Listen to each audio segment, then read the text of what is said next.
You are listening to Cool FM, live from Cool Studios. This is Cool News at 11.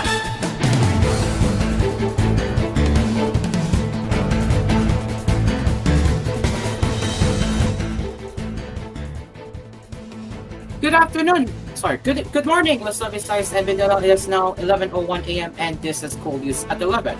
We will be here to cover the recap of this morning's headlines right here. And you're listening live on Cool FM nationwide, and we are also live on TVH News YouTube channel. Let's begin with our top headlines as the chief of the National Security Council on Sunday said his office will verify the alleged assassination threat by Vice President Sara Duterte on President Marcos and his wife and on Speaker Martin Romualdez, Aldis, describing it as a matter of national security. National Security Advisor Eduardo Ando said the government considers all threats to the president as serious, vowing to work closely to closely work with law enforcement and intelligence communities to investigate the threat and possible perpetrators. Any and all threats against the life of the president shall be validated and considered a matter of national security, Ando said in a statement. Ando did not name the vice president in his statement, but on Saturday morning, in which Duterte outlined in an online news conference her plan to order hit on the first couple and Romeo others in the event of her own death. Don't worry, ma'am. I work my security because I have spoken to a person. I told him that if I am killed, you kill PPM, First Lady Lisa Arienta, and Martin Romualdez others. No joke. If I am killed, don't stop until you kill them. And then he said yes, Duterte said. In response to Duterte's threat, Presidential Security Command Chief Major General Jesus Nelson Morales said they have adjusted their security protocols to ensure the safety of the president and his family. Philippine National Police Chief General Romeo Marbel also earlier ordered an investigation into the matter. The safety of the president is a national concern, and any direct or indirect threat to his life must be addressed with a high level of urgency, he said. Duterte and Marcos were once political partners who won an overwhelming mandate in 2022. The alliance crumbled this year over policy difference, including foreign policy and former President Rodrigo Duterte's deadly war on drugs. Marcos' conventional allies are separately investigating the elder Duterte's war against drugs that led to more than 6,000 killed in anti-drug operations and an alleged corruption over the younger Duterte's use of public funds during her tenure as Education Secretary. Both have denied wrongdoing. Duterte quit her post as Education Secretary in June.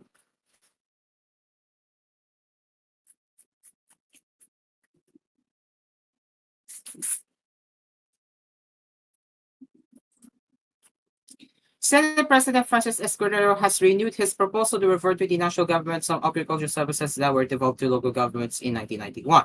Escudero, in a recent meeting with stakeholders of the agriculture sector, noted the gaping disconnect between vital national programs and the resources of local governments. The Senate President noted that agriculture policies and priorities also change more frequently at the government level, assuming that local officials do have a skill and resources to implement complicated programs. There are inconsistencies in the implementation of programs and policies that affect the agriculture sector in each locality, the senator said.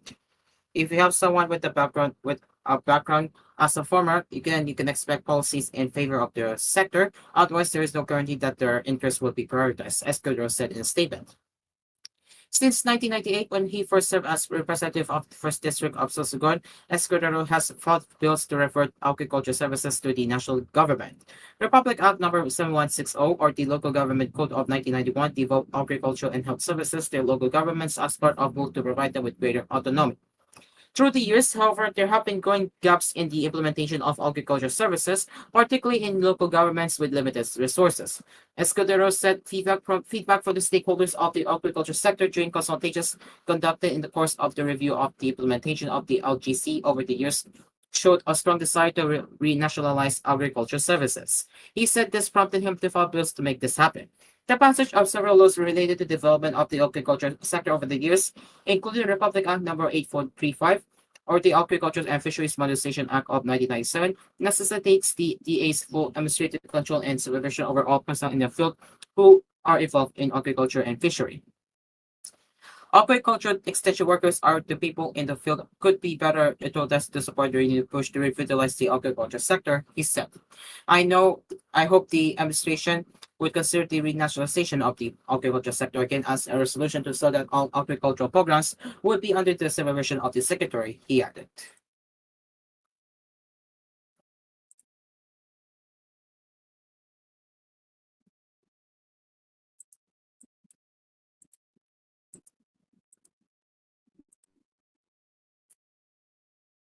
The Department of Justice has started looking into Vice President Sara Duterte's threat to have President Marcos, First Lady Lisa Arieta Marcos, and Speaker Martin Romualdez assassinated should she be killed, according to the Presidential Communications Office. The matter is now subject to an ongoing investigation. If the evidence warrants, this could lead to eventual prosecution, the PCO said on Sunday, quoting the DOJ. By the press briefing on Saturday, just hours after she made the active threat against Marcos, his wife and Romeo Aldous during a professionalized rant in an online news conference, Alcomber to stressed that what she said was not a threat. According to her, it was just a warning about her planned revenge from the grave should she end up dead and with a threat to her life. They say there's a threat on the life of the president. Why would I kill him if not for revenge from the grave? There's no reason to kill him. What benefit do I get from that? The daughter said. It's fine if I am here to restore the world, but I'm not. What is the benefit of from that? She added. Duterte likened her remark to her earlier statement about examining the body of the president's father and his namesake and dumping it into the West Philippine Sea. Talking about doing it is not actionable, she said. On Sunday morning, before Duterte left the Veterans Memorial Medical Center in Quezon City, where her chief of staff, Lulayca Lopez, had been taken the day before after suffering a panic attack, the vice president was again asked about her statement. As I said, I'm tired right now, but at the proper time, I can answer everything. I'm just in a hurry, she told reporters. Duterte added that Lopez had told her she wanted to resign from the office of the vice president and to finish attending the House inquiry being conducted by the Committee on Good Government and Public Accountability so she could go home to Davao City. Nothing was said yet up regarding the effectivity of resignation. What she also said was she just wants to finish her part in the hearings and for the lawmakers to ask all the questions they want to ask so she can go home, she said. Duterte, meanwhile, told reporters on Sunday she had to plot with Lopez to allow her to leave the MMC to visit her family as they were still worried about her safety. But she told me to come back in the evening for fear that she might be taken away again at night, the vice president added.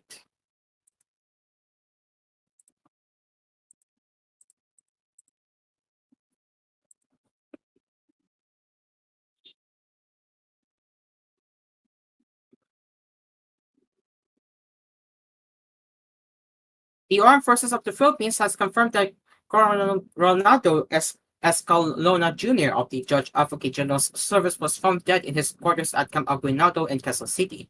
In a statement sent to the Philippines News Agency Sunday, AFP spokesperson Colonel Francel Margaret Padilla said the body of Escalona was found in the early hours of November 22. Padilla said the AFP and Philippine National are conducting a thorough investigation to determine the circumstances surrounding the incident. She also extended the AFP's condolences to the bereaved family of Escalona. We extend our deepest condolences to the family of Colonel Escalona during this difficult time. The AFP is committed to ensuring a complete and impartial investigation to shed light on this matter, Padilla said. Judge provides legal services to the AFP.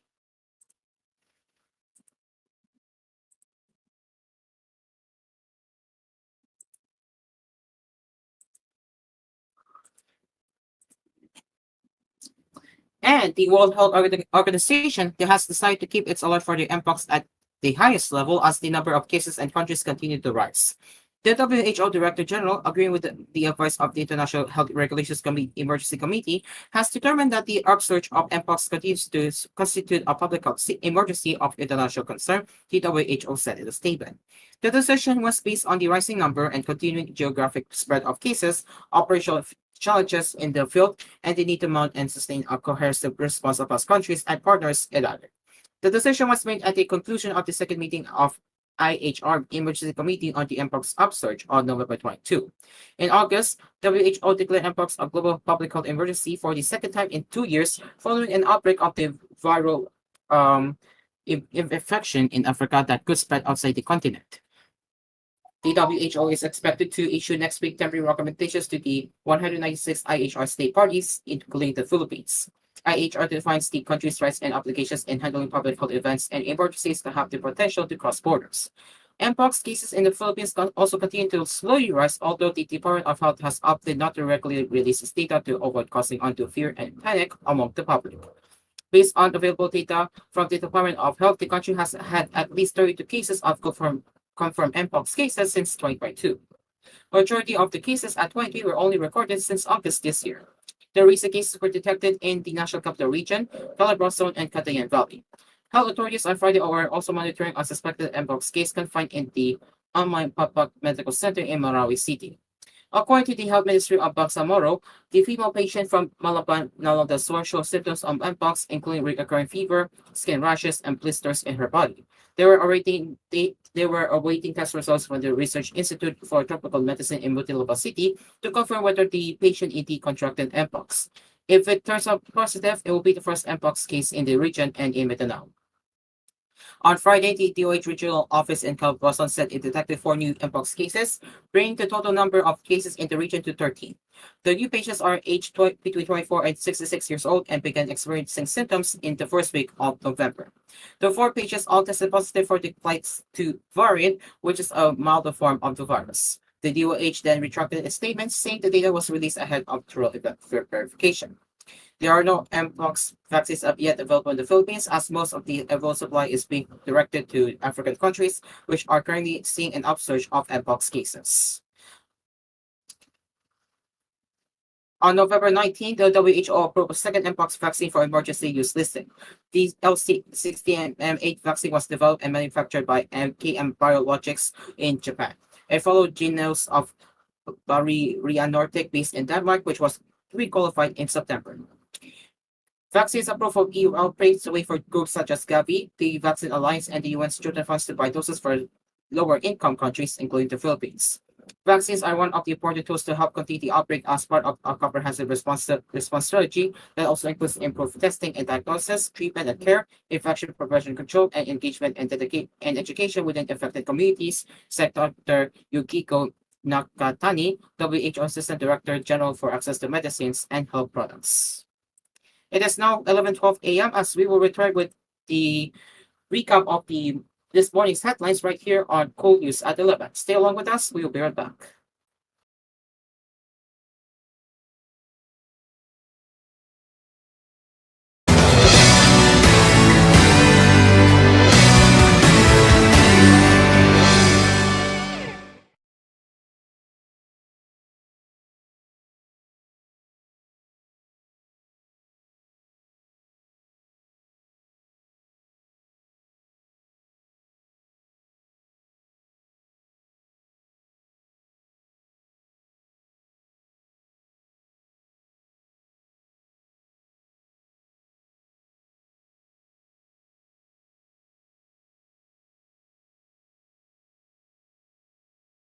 This Cool News edition was brought to you by Your Ace Supermarket, ang budget-friendly supermarket ng Pilipinas. Now in 6,900 locations around the Philippines and Southeast Asia. Katip's Hot Dog, amoy na amoy ang sarap. Kids can tell. Ladies' Choice Chicken and Ham Spread. CFB, express the freedom of banking. Open your account today at CFB, a member of Crosslink and supervised by the Bangko Sentral ng Pilipinas. Pride Powder Detergent. All you need is pride. Manufactured by ACS Manufacturing Corporation. ISO certified world-class quality. ACS. And DLX Karaoke, ang tunay na karaoke ng bayan. Araw-araw ang ating Pasko sa iyong himpilan, ang iyong tahanan. Number 1 sa Mega Manila.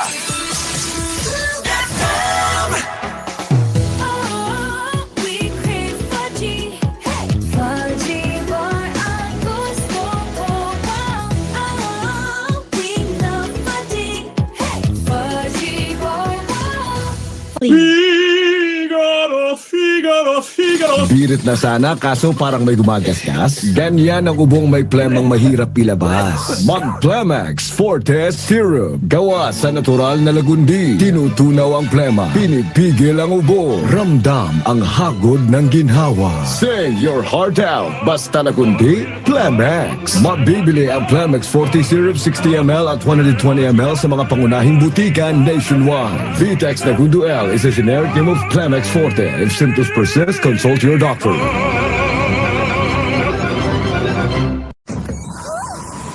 may aircon na tayo sa CR? Safeguard Arctic Fresh lang yan, nak. May cooling bango.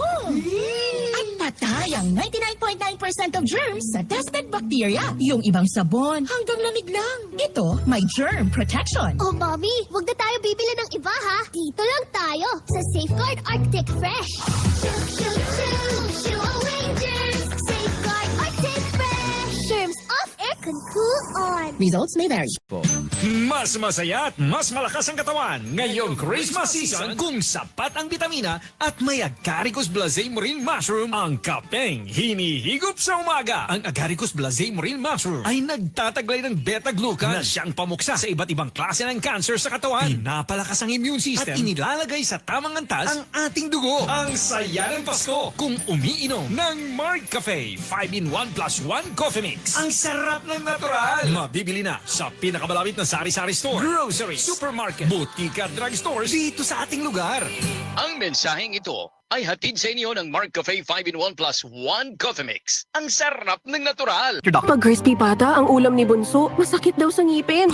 Aray! Pag laging nagdo-toothbrush with Colgate Maximum Cavity Protection, ang tibay ng ngipin ko! Versus non-fluoride calcium carbonate toothpaste. Colgate, ngiping matibay. Ngiping palaban with regular use. Now you have a healthier choice. Introducing the new Dunkin' plant-based donuts with 3 flavors to choose from: mango tart, mango cereal, and nuts, coconut crunch. Try it now. Available at selected Dunkin' stores nationwide at 50 pesos each.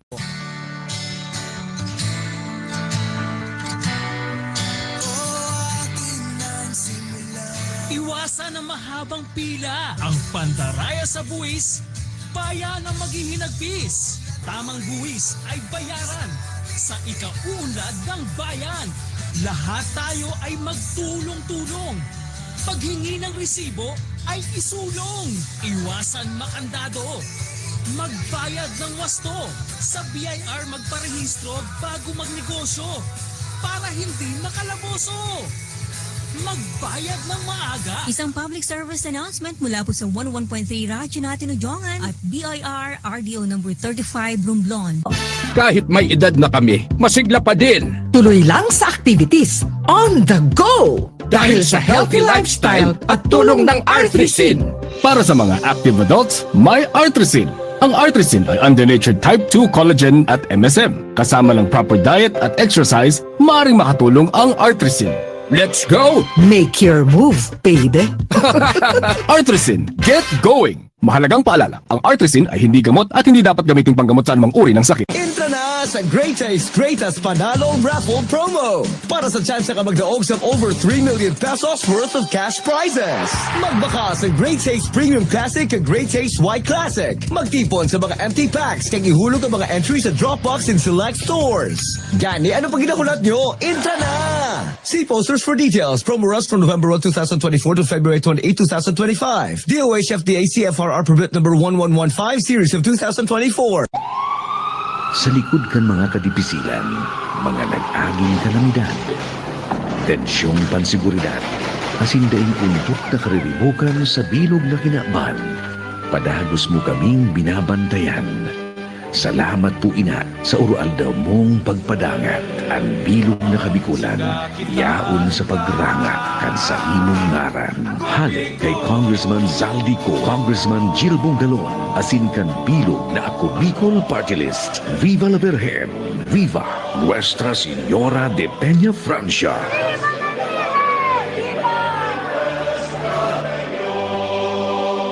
Welcome Christmas home with holiday cheer. Head to SM Home and shop from our merry selection of delightful decor. From classic Christmas trees to sparkly ornaments, we've got what you need this holiday season at SM Home.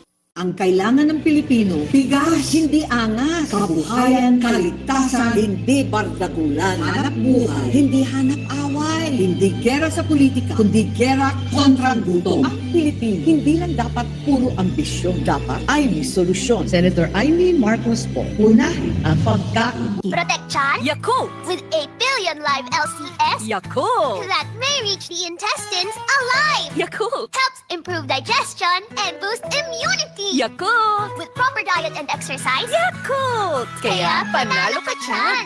Aray, sakit ng katawan buong araw at work? No worries, just patch Salon Pass para maghatid ng direct ingredient penetration ang mabilisan within 30 minutes at ang matagalang relief na dumidikit hanggang 8 oras. Patch, shoulder, neck, back, body pain, patch, Salon Pass. Menthol salicylate dimethyl tocopherol acetate DL-Camphor is a generic name of Salonpas. If symptoms persist, consult your doctor. Hindi birong maging isang ina. Dapat hands-on ka sa maraming bagay, lalo na sa mga iniinom na gamot. Dapat ready ka. Kaya kapag may sakit sa pamilya ko, gaya ng sakit ng ulo, sakit sa katawan na may kasamang lagnat dulot ng sipon, allergic rhinitis o sinusitis, Simdex D ang ipinapainom ko. Gamot laban sa sintomas ng trangkaso. Simdex D is available in Mercury Drug Stores and other drug stores near you. Phenylpropanolamine hydrochloride chlorpheniramine malate paracetamol is the generic name of Simdex D. If symptoms persist, consult your doctor. Also available Simdex D Syrup for kids and Simdex D Forte for adults. Imanghuan mo na! Biglang traffic, di ba bad trip? Imanghuan mo na! Sunod-sunod na exam. Imanghuan mo na! Pauwi na sana, nag-OT pa. Imanghuan mo na! Bukas ng wallet, puro barya. Imanghuan mo na! Push lang! Push lang! Basta may sarap ng pinagsamang asim at lutong ng chicharon ni Mang Juan. Available rin sa Crispus at Tropic. Push lang! Imanghuan mo na! Araw-araw ang ating Pasko sa iyong himpilan, ang inyong tahanan. Number 1 sa Mega Manila.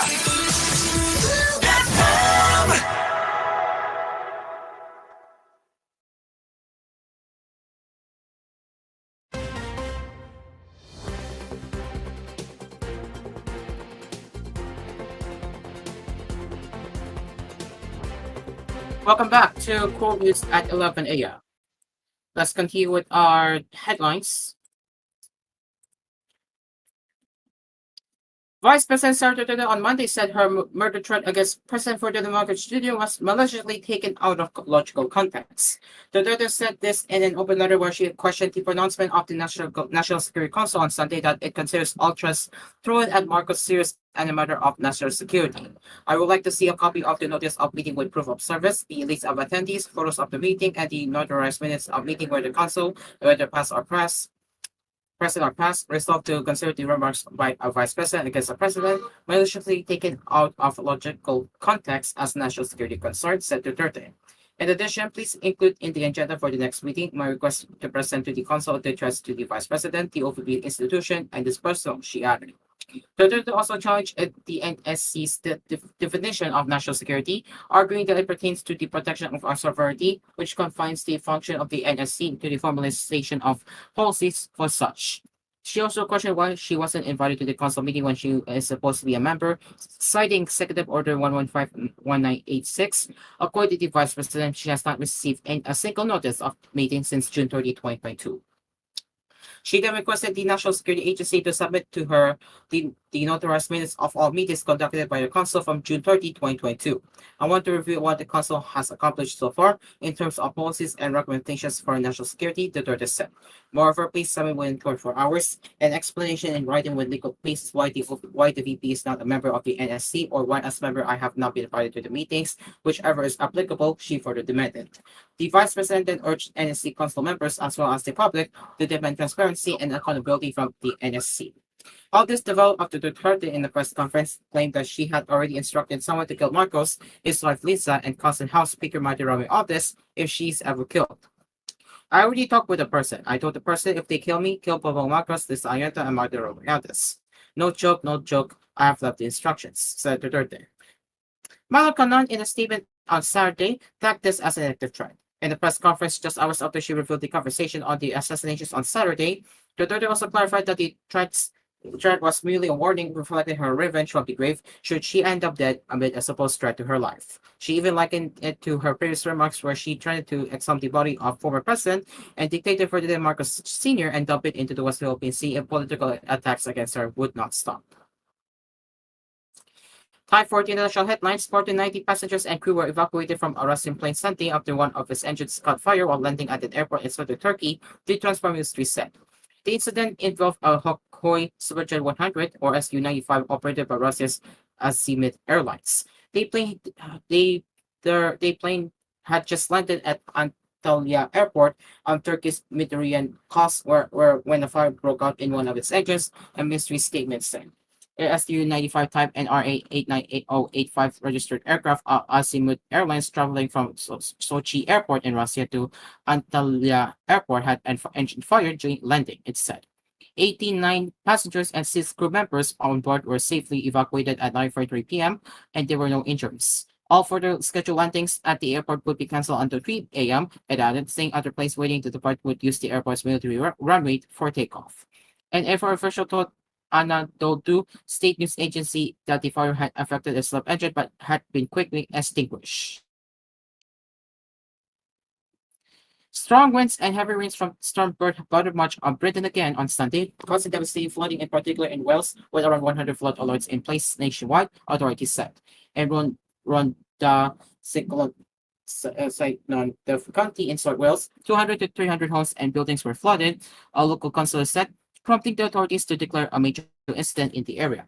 A body was found near the River Conwy, where search operations took place after a 74-year-old man went missing Saturday after going out to walk with his dog. Walters police said. The victim has yet to be officially identified. At least 3 deaths were reported on Burgess roads on Saturday, though they could not immediately be linked to the extreme weather. Among them was a victim in the county of Hampshire, age about 60, who was killed after a branch fell on his car. Welsh Prime Minister Morgan said the impact of the flooding had been absolutely devastating in the county, where 80% of the usual amount of rain for November fell in just 48 hours. Storm Bert began pounding Britain and England overnight from Saturday to Sunday, with strong winds, heavy rain, and snow interrupting transport links, leaving thousands of properties without power.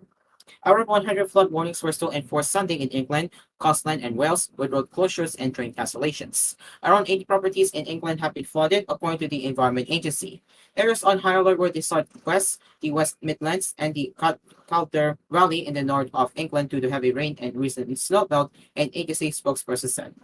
Risk of flooding are expected to fall but persist until Tuesday in parts of England. The storm triggered wind gusts of up to 110 kilometers per hour, 68 miles per hour, with some London parks and tourist attractions preventively shutting on Sunday. And our recent study shows that online content moderators can become victims of misinformation due to the illustrate truth effect. Psychology Today explains its people's tendency to believe a frequently repeated statement regardless of whether it's true or not. The researchers conducted their study in India and the Philippines. Consequently, they found that a false headline could raise the likelihood of belief by 7.1%. Online content moderators are the hundreds of thousands worldwide who review content before it appears online. Users typically aren't aware of their existence. Nevertheless, they ensure the content aligns with the policies of Silicon Valley companies. These tech firms usually offshore this work to non-Western countries like the Philippines, where educated workers are available for a fraction of the price. They serve as operators of truth worldwide, but there are still humans who are susceptible to cognitive biases. That is why MIT and Cornell researcher Hans Lin and his team study 2 of the largest BPO countries, India and the Philippines. The team worked with TaskUs, a global outsourcing company that specializes in content moderation, to conduct the study. The researchers started by asking TaskUs employees to rate specific headlines for interest. Then they provided a questionnaire as a distraction. Afterward, the researchers showed 48 headlines to the participants and asked them to rate the truthfulness. They found that Indian and Filipino respondents were more likely to rate false headlines as true if they appeared twice. Later, Link and his colleagues studied a larger sample from the general public. They asked the respondents to check the accuracy of the headline instead of the interest the material generates. The volunteers were more likely to judge repeated headlines correctly. As a result, they learned that an accuracy-first mindset is an effective way to fight misinformation. Companies may train their online content moderators to adopt this technique to avoid the illustrate truth effect. The general public should also be more vigilant in fighting misinformation.